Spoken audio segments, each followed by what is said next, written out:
Hello everyone, and welcome to the Scaling Sleep Solutions Show, where we're interviewing experts in the sleep technology and sleep medicine field on what's the future of sleep technology, sleep medicine, and helping patients to get better outcomes and better sleep and better lives.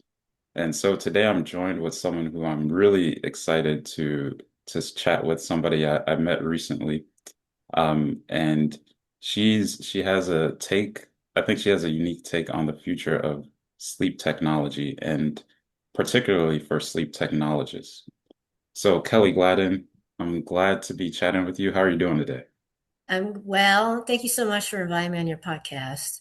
It's an honor to be here. I'm excited to chat with you. Yeah, And I do love the CCSH role. awesome. So, how did I get into sleep in general? Hmm. So, I'm a respiratory therapist by background, and I love being in hospital, but I also wanted more one-on-one care. And when you're in hospital, you can't necessarily do that because a respiratory therapist, you literally cover the entire hospital. You're always go, go, go, go, go. Hmm. So I had an opportunity to move to another state at the time, and they were willing to train me for in the sleep technologist role because of my NICU background with working with the little babies. Because at that time they were doing sleep studies on infants in the NICU to prove sleep apnea, so then insurance would allow the parent to go home with an apnea monitor, which sounds kind of crazy today, but back then that's what they did. So they were willing to train me, and I just fell in love with it. I loved that it was 3 12-hour shifts. I loved that we didn't work holidays, and I loved we only had two patients, so you could really interact with them. So the RPSGT and CCSH, they're very similar. They complement each other in the RPSGT role and as a night technologist, you know that you have your two patients and you're pretty much explaining, putting the patient at ease, right? Because some of them are nervous. You explain what these electrodes are and what you're going to be doing, and then sometimes maybe you go into a little bit of the health part with heart and sleep and stuff. But you don't get too much time with the patient because you have to hop over to the second patient. And then by the time you're done with that patient, they're in bed. But the technologist role, then you learn all the tech stuff, which is totally cool. With the Yeah. reading the sleep studies and scoring, go, wow, I didn't really realize that. So when I got trained, what was foreign to me was not the CPAP because I had the respiratory background. What was foreign to me was the EEG. Mm. And to me, that was challenging to learn. And I was excited though, because that was a whole new skill set, right? That we learn in sleep. So I Yeah. did that for many years. I did day shift, I scored, I managed, I directed. And then I went back into respiratory back in 2017 to 2019. I got kind of disenchanted with our Mm. field for various reasons. And then the Sleep Navigator role opened up. And I Mm. was hesitant to go back into it because I thought I was just going to stay in respiratory. But when I was in sleep, when the whole CSC came out, I don't know if you may not even know that. It was through Catherine Hansen and Robin Woodicke. I hope I said her last name right. And several others, they came up with this whole concept of having this type of person in the hospital where you're elevating and advancing our field. So I actually attended that when I was back in sleep. I went to Louisville, Kentucky and went, but when I left, I had absolutely no idea what to do with this, but I Mm. still had a passion in it. And then here comes the certification and clinical sleep health exam a few years later. And I wanted to do it. And then Christina Weaver came out in the Sleep Review magazine and she was doing it in Florida. She created this whole thing. I was like, oh my goodness, this would be so cool to be back in the hospital, not doing Mm. respiratory, but doing sleep. Yeah. And then Andrew Ramberg came after her. But here we are in 2026, and not there's still so many hospitals in our United States that is not doing sleep navigation. Hmm. So in this role, my friend that was working at my full time job is at Wellstar still, And one of my friends was working at Wellstar, and she said, "Hey, they have this role." She knew that's what I wanted to do. And then I did apply for it, and I did get the position, and I actually created this role. So I would not be in this position if it wasn't for Massey and for Dr. Patel. It was their vision and their fight to Yeah. get this into the hospital.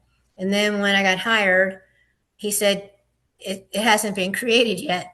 So and actually, it's by the grace of God, honestly, that I was able to create this. And then this was November 2019, and then COVID came in 2020, and then by the grace of God, they approved everything. I had to go through all these different boards through the hospital, and we went live in a pilot in June 2020. And here we are 6 years later, and we're at 4 hospitals. There are now 6 on our team.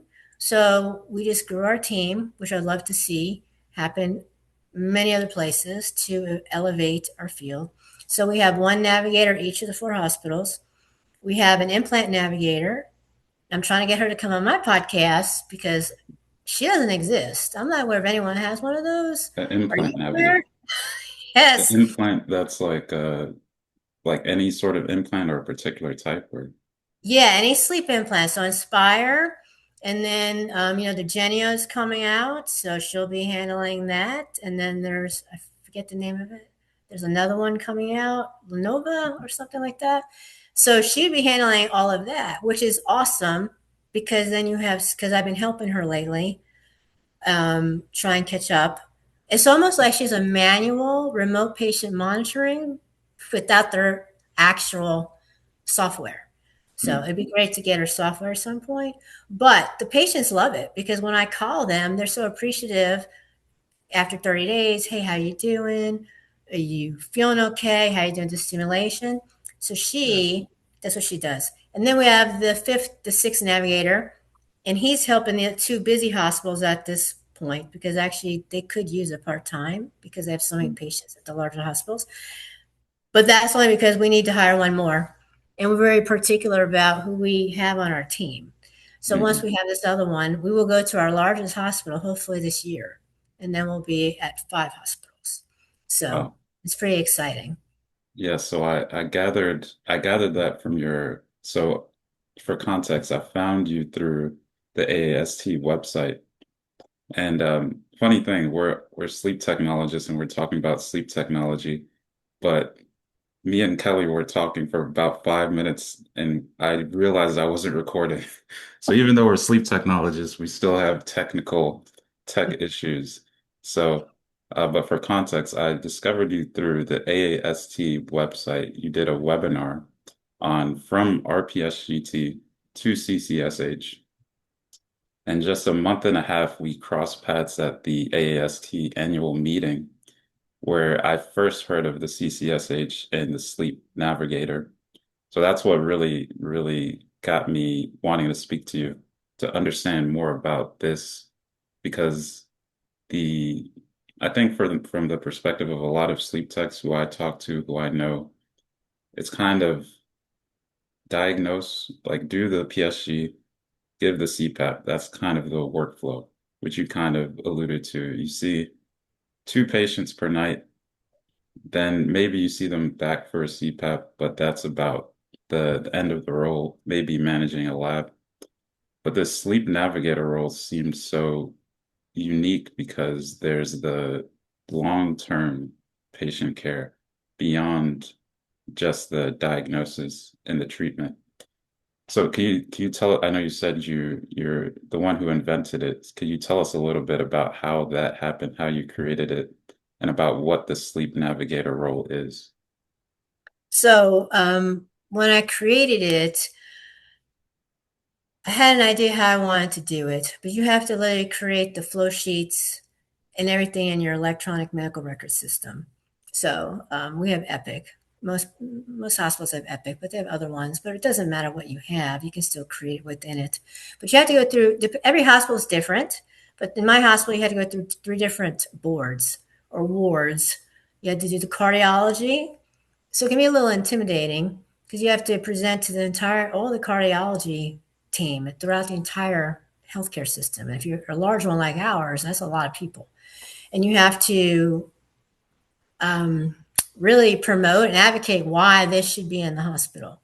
And thankfully, they all agreed. And then I had to go to nursing. Nursing asked me a ton of questions, but they agree. They were all for it. But I love the questions because the questions that make me think about, okay, I should tweak it this way. I should do it this right. Things I wouldn't have thought about. And then the other one was the emergency department. I didn't really understand why I had to present to them, but I did. And I was thankful that they agreed. And then I had to do in person the hospitalist because COVID wasn't there quite yet. So we were still able to do in person. So that was a little, I have to admit, I was nervous because I had to go in and speak to all the attending hospitalists in the hospital. And there was 30 at least 30 of them in there. It could have been more than that. And I had to present to them why. So I actually used Christina Weaver's 30%, I think it was, readmissions in Florida. I didn't have a lot of information to go by, but I used that. And you have to have an advocate. So thankfully, I had and it could be anyone. It could be a manager, it could be a director, it could be an administrator, someone that's a leader in your hospital that will push for this to get you into these meetings. But it's really up to the sleep technologist, which was me, to get them to agree to do it at that point. But I had the respiratory director of the small hospital that I piloted in that was able to get me into that hospitalist meeting. So you Mhm. have to get an advocate, someone that's for it on a higher level. And Yeah. then whatever your protocol is in those hospitals, then you have to go through your IT team. And then even though you had all the yeses, the IT team has to approve. Do they have time to do it? When can they do it? And thankfully, they said they would do it and they got it done in 6 months, which was amazing. And then we went live. So every patient in our hospital, everyone that gets admitted, gets screened for sleep apnea. It doesn't matter if you have a broken leg or you came in for a heart attack. So Yeah. we capture everyone. And we do the stop bang. And technically, it should, in my opinion, it really should. And Dr. Patel, I mean, I don't want to speak for him, should be 4 or higher. But we do 5 or higher because we didn't know with just me, there was no one else to help me. There wasn't any to cover for PTO or anything at that time because we didn't even know if this was going to, if the pilot was going to do well or not. Thankfully, it did. But we do 5 or higher. I will say the 2 smaller hospitals, it probably should be 4, especially in mine. I have a lower BMI hospital. Mhm.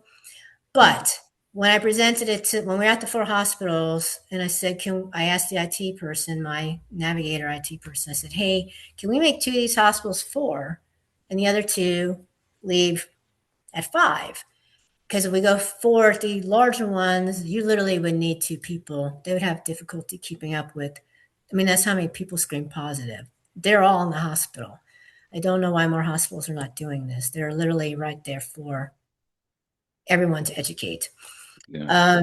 But anyway, it's 5 or higher. The nurse does the stop bang, doesn't have to call us or anything. It takes less than 1 minute to do. Some things will automatically scroll over where they don't even have to answer yes or no. And we look at our work list, we look at the chart, we see why they're there, and then we look and see did they have a history of apnea? Do they have a CPAP? So when we walk in the room, we're already well educated and informed because sometimes the patient they don't remember or maybe they're not as necessarily truthful. So you kind of already know Mhm. the answers, but you don't let them know that because you want to have a conversation because you never know how this conversation is going to go. And the Mhm. whole point of our role, though, is to educate the patient based upon their comorbidity. And even to this day, so many still do not realize that sleep apnea can contribute to the heart, can contribute to their uncontrolled hypertension that got them in there, their AFib. Mhm. And I love talking to the women, especially the perimenopause and postmenopause, because a lot of them do have lower BMIs and they may have a negative home test. But if you, in a, it depends on the home test when you talk about RDIs, because there's not really an EEG there in a lot of them, right? Mhm. Their RDIs, at least on the home test, is higher. And it makes you wonder, is that still contributing to your AFib? Why didn't you do the in-lab study? So many people will see negative in their my chart or whatever electronic system they look at to look at their records, because we can see them now before you even see the doctor, which I don't know if that's a good thing or a bad thing. But when they see negative, they don't even bother going. Or their cardiologist or primary care or neurologist or whoever referred them just tells them, oh, you're negative. You don't need to see them. But at Mhm. the same time, then we were talking to them, they're buying this gadget and that gadget because they can't sleep or they can't stay awake, or they're on this sleep aid and that sleep aid. And they're spending all this money and trying to help themselves, yet they never saw a sleep physician. Mhm. So if they decide they want to do a sleep study or a consult, we can pin that. We can create the sleep study order or pin the consult. And then the attendings all know who we are now. And we just message them, hey, can you sign that? And they usually sign it. And then when they get out, we all do different things. Our team, we do similar but different. But for me, I will expedite them through. So as soon as that thing is signed, which is usually as I'm asking them, I'll kick that over to our sleep authorization team and say, because we get a lot of referrals a day, can you push that through? Because the whole point of our role is to cut readmissions and improve their patient outcomes. And if you can do the sleep study first before the sleep doctor, because some sleep doctors can be booked out 60 to 90 days. Well, how is that helping with readmissions, right? If you can do the sleep study first, we can usually get that done first, especially depending if the patient's willing to go to other locations where they can get in sooner. So we track them through that whole process. And then, but once they get to the doctor, the sleep study is done, and then I see they got to the doctor, then I stop following them at that point. I just don't have, we don't have the manpower or the bandwidth to Yeah. track any further. And our hospital does not have a DME. I wish we did, because then you can kind of make sure that happens too. But we use outside DME companies. So and then sometimes I see them back, maybe 6 months, a year later, and they're wearing their CPAP, but maybe they're there for hip surgery or something. So it's kind Mhm. of exciting to, especially when like, oh, I love it. I'm so glad I did this. I feel so much better. So that's what we do. So I love it. Yeah. Yeah. Wow. The funny thing about that story, the role is called Sleep Navigator. And it seems like even just to create the role, you had to navigate through so many different, so many different departments. So it's like to even create the role, you were doing navigation to get there. But yeah, yeah, fascinating. And so I have so many ways I want to take this conversation. And but I'll be honest, part of this is selfish. Like I'm partially also trying to understand the future of because I am a sleep technologist. I'll be going to the lab tonight and trying to understand what the future of this role looks like. 'Cause there's a lot of I think there's a lot of anxiety around sleep technologists. I don't know if you've noticed it, but with AI and with home sleep studies, which I guess have existed for a while, I still often hear a lot of sleep techs talk about they don't feel like there's necessarily a future. Um, I know a few labs which have closed recently. I think the AASM said about 60 labs closed in 2025. So I guess my question would be, how do you see, and part of that might be the sleep navigator, how do you see the future of the sleep technologist role? What do you see sleep technologists doing, say, let's say 10 years into the future? How do you think things will look different? So the thing, I'm not sure why they're, are the labs closing, probably because everything's going more home testing, right? Hmm. Okay. So it's, I, this is my opinion, of course. I really think people should get their CCSH because it's more advanced. And then you can do sleep navigation in your hospital because of our sleep navigator team. We are able to increase the volume to the sleep center because I don't know if you're aware of this or any of the viewers. I harp on this a lot. I think I did mention AST webinar. There's Professor Wang came out with that. study through health science data, I think it is. There's 172 diseases that can be Mm. impacted by Yeah, that was untreated sleep huge. apnea. Where are the 172 diseases located? Where can you find them? In the hospital, right? They're like all over the place. So if you create a sleep navigation program, you get your CCSH and you create your sleep navigation program, you're going to increase the referrals to your lab because most of those patients are in lab sleep studies. They're complicated. They have pacemakers, or they're on oxygen, or had a stroke.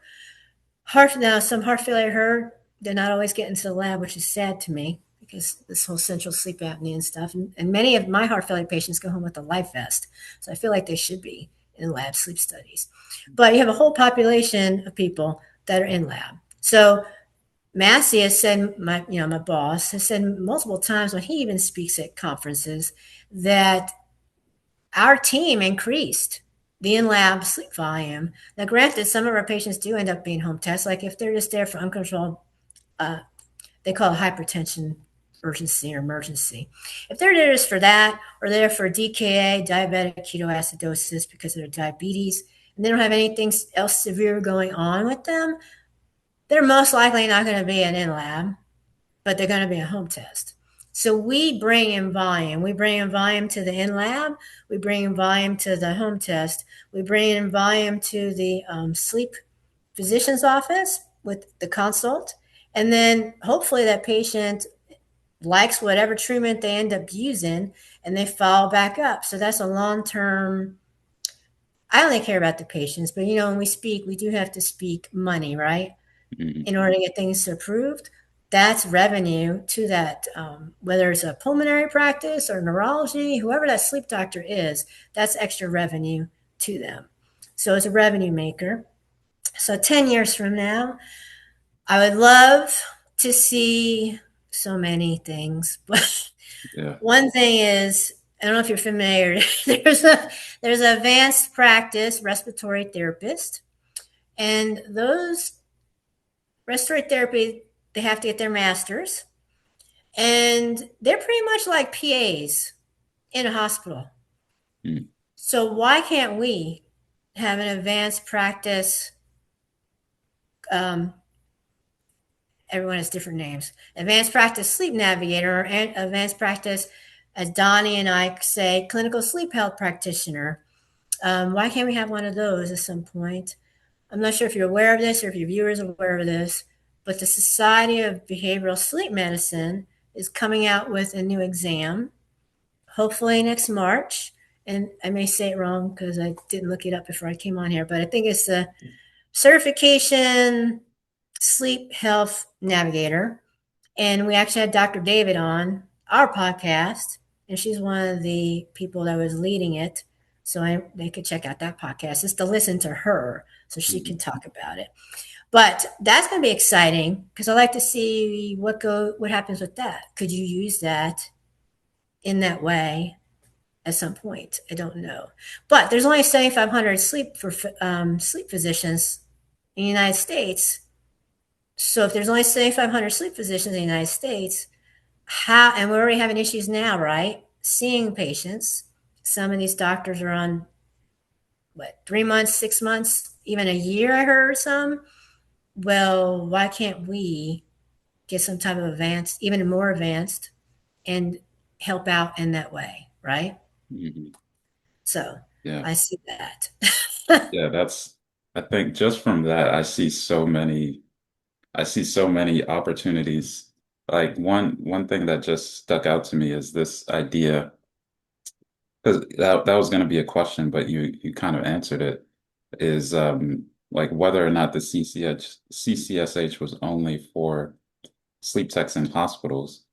But from what you just said there, I could see a sleep tech who works for a lab potentially go create a partnership with a hospital to get more patients to their lab. If they work for multiple labs, they could get more patients to multiple labs within their area or to home sleep companies. So just right there, I see so many like sleep techs who are out there worried about your role. I think Massey said this at the conference too. The sleep tech role isn't going anywhere, but it definitely is changing. It's going to Um, change, but our field needs to be willing to change, right? And mm, we need to come out of our comfort zone because many of us, unless you have like a clinical background, respiratory or nursing, or maybe even management background, um, not everyone knows what it's like or you work in the hospital. Your sleep center is actually in the hospital, which is kind of rare these days. You don't really know what it's like to work in a hospital. mm, And that's why Donnie and I have our the LLC that we created because we can help individuals with that as well. Because it's not always easy walking into a hospital. And I don't consider myself, I am part of the sleep team, but I don't consider myself part of the sleep team.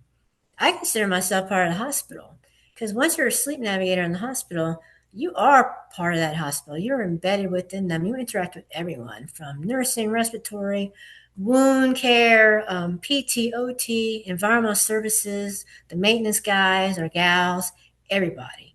Everyone starts talking and thinking about sleep. It's just amazing. And that's what we should all do because you and I know that if you have underlying sleep disorder, no matter what it is, if you do not do something about it, it's going to impact you, especially as you get older. And who wants to yeah, deal with that if you don't have to? yeah, definitely. Yeah, and so another webinar on the AAST by Dr. Fahira, the president of the AASM. She was also, I think, really aligned with what you were saying, in that patients are coming to their doctors talking about sleep, but a lot of primary care doctors don't know as much as sleep technologists even know about sleep. So that role, it creates an opportunity where when that doctor hears something about their patient saying, "Oh, I've been having trouble sleeping," there's a path, there's somewhere for them to go. So so cool, so cool.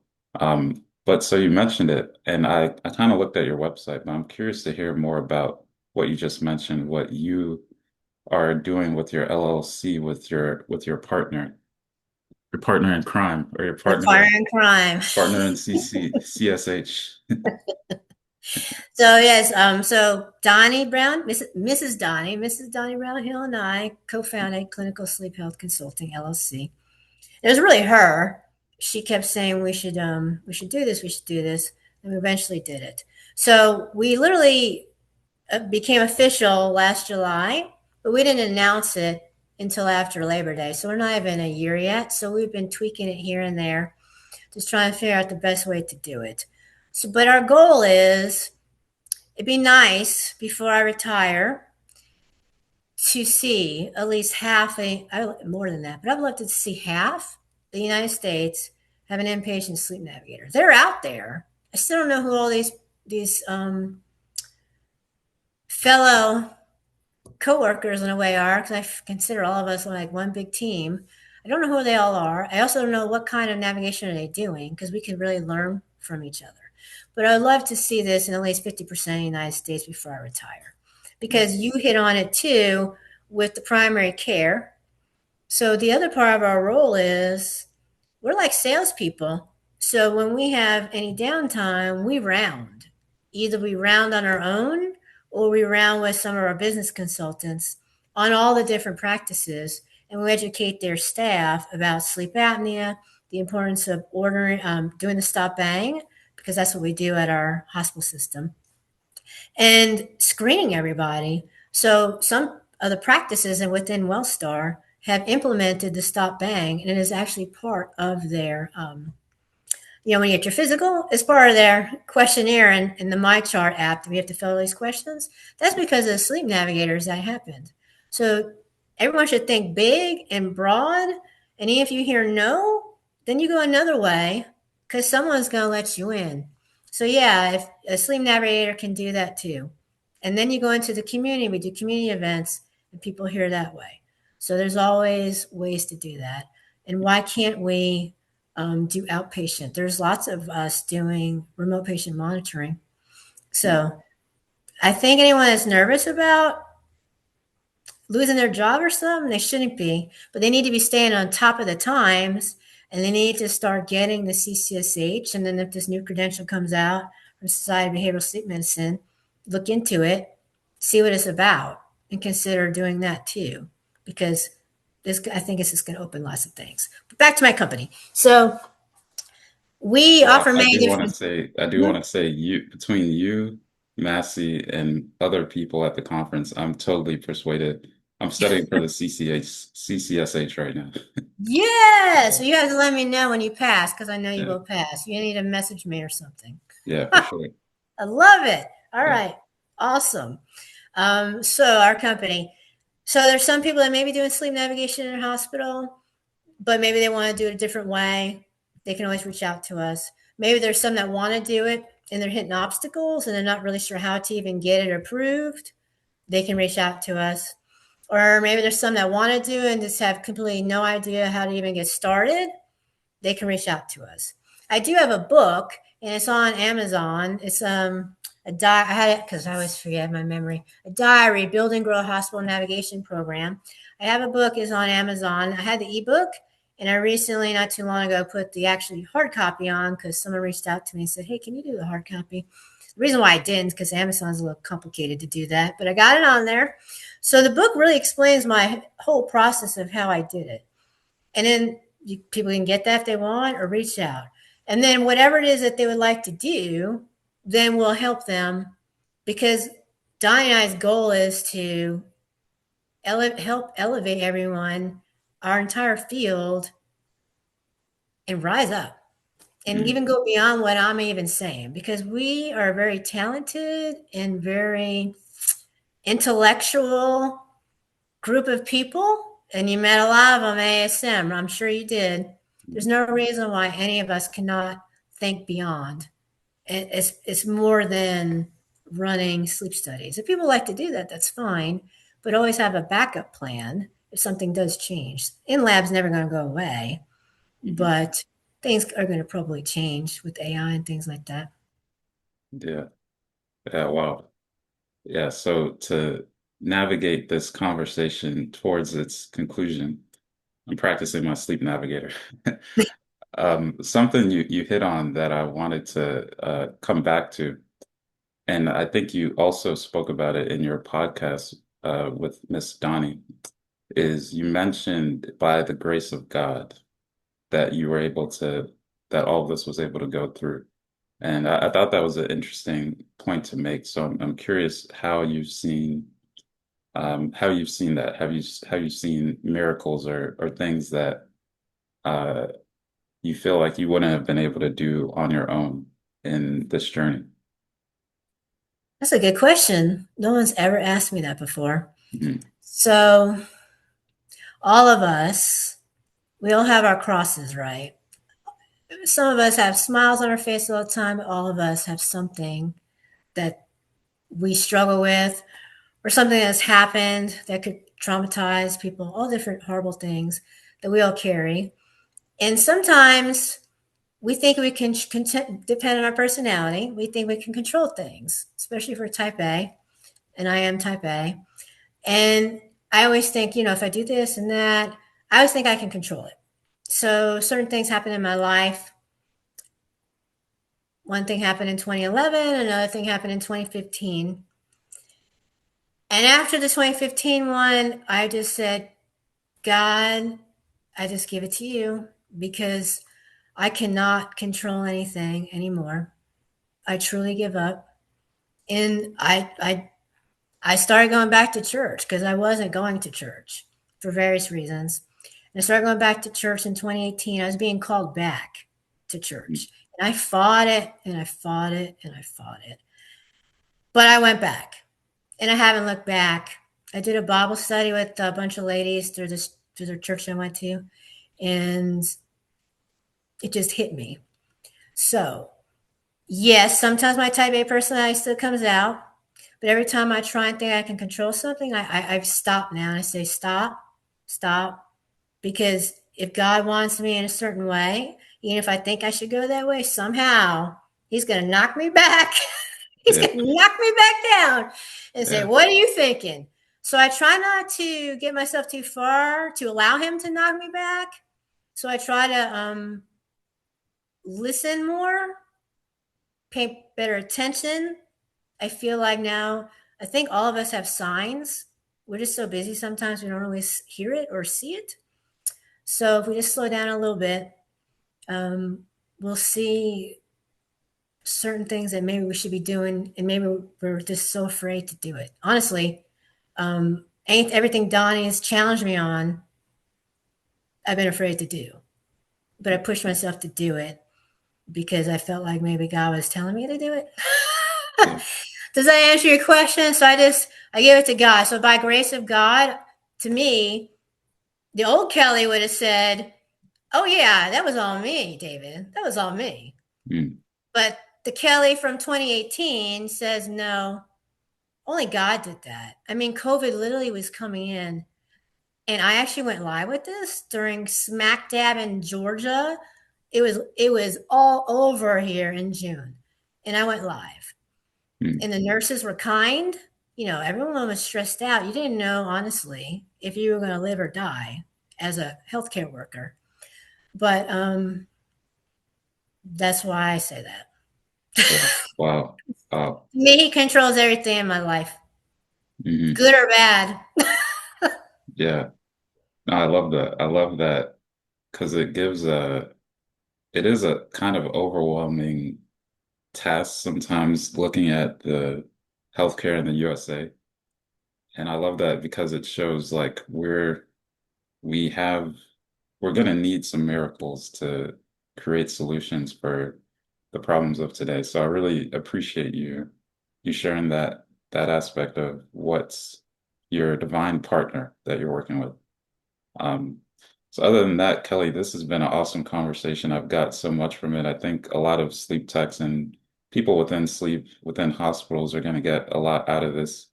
Do you have any final words or anything you'd like to share before we hop off of here? I'll thank you again for having me on. This has been a lot of fun. Mm. And I know you're going to pass the exam. If you have any questions, reach back out to me. Mm. And when you pass it, reach back out to me. And for the audience, I know there's a lot of introverts out there because I'm introverted too, but you can bring it out. Don't be afraid of change because change is almost inevitable now, especially with AI, right?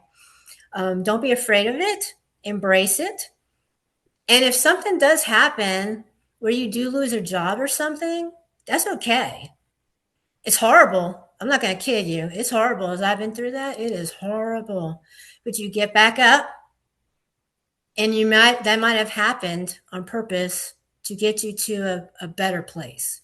So keep in touch on what's all the changes are going on in sleep, and then nothing's going to be a surprise to you if you do that.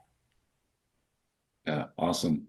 Well, thank you all for joining us for this episode of Scaling Sleep Solutions with Kelly Gladden. Hope you guys enjoyed, and we'll see you next time. All right. Thanks, Kelly. Thank you.